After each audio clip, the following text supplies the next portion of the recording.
চলুন ফুটবলের এক অসাধারণ গল্প শোনা যাক, এক প্লেয়ার আর তাকে ঘিরে পুরো দেশের স্বপ্ন। 2025 সালের নভেম্বরে বাংলাদেশ-ভারত ম্যাচ।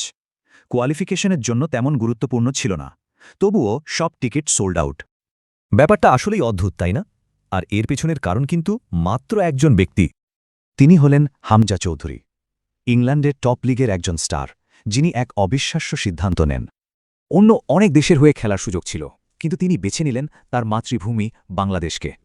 আর তার আসার পরেই শুরু হলো এক নতুন জোয়ার, যেটাকে বলা হচ্ছে হামজা ইফেক্ট। মাঠে নেমেই কিন্তু তিনি জাদু দেখালেন। ডিফেন্সিভ মিডফিল্ডার হয়েও গোল দেখুন, অসাধারণ। শুধু মাঠেই না, তার প্রভাবটা ছিল মাঠের বাইরেও। পুরো খেলার চেহারাটাই যেন বদলে যাচ্ছিল। এই যেমন তার আসার পরেই দলটা ইতিহাসে প্রথমবারের মতো 5 বছরের জন্য স্পন্সর পেল।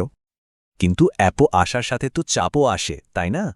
প্রশ্ন উঠছিল, দল কি তার উপর একটু বেশিই নির্ভর করছে? মাঠে হামজা একাই সুযোগ তৈরি করতেন, আবার একাই গোল করতেন, বাকিরা যেন তাল মেলাতে পারছিল না। আর ঠিক তখনই সামনে এলো সেই ম্যাচ, চিরপ্রতিদ্বন্দ্বী ভারতের বিপক্ষে, ঢাকার মাঠে। ম্যাচ শেষ, ফাইনাল হুইসেল বেজে গেছে, পুরো স্টেডিয়াম যেন দম বন্ধ করে ফলাফলের অপেক্ষায়। আর বাংলাদেশ জিতে গেল 1-0 গোলে। 22 বছর পর ভারতের বিপক্ষে ঘরের মাঠে জয়। এটা শুধু একটা জয় ছিল না, এটা ছিল প্রমাণ যে হামজাকে ঘিরে নতুন পরিকল্পনাটা আসলেই কাজ করছে। তো এই একটা জয়েই কি সব শেষ? একদমই না। ফেডারেশনের লক্ষ্য এখন আরও অনেক বড়। ফেডারেশন কিন্তু বেশ লম্বা সময়ের জন্য প্ল্যান করেছে। দেখুন তাদের রোডম্যাপ। আর হামজা নিজেও এই বড় স্বপ্নের কথাই বলছেন। তার লক্ষ্য নতুন প্রজন্মকে প্রেরিত করা।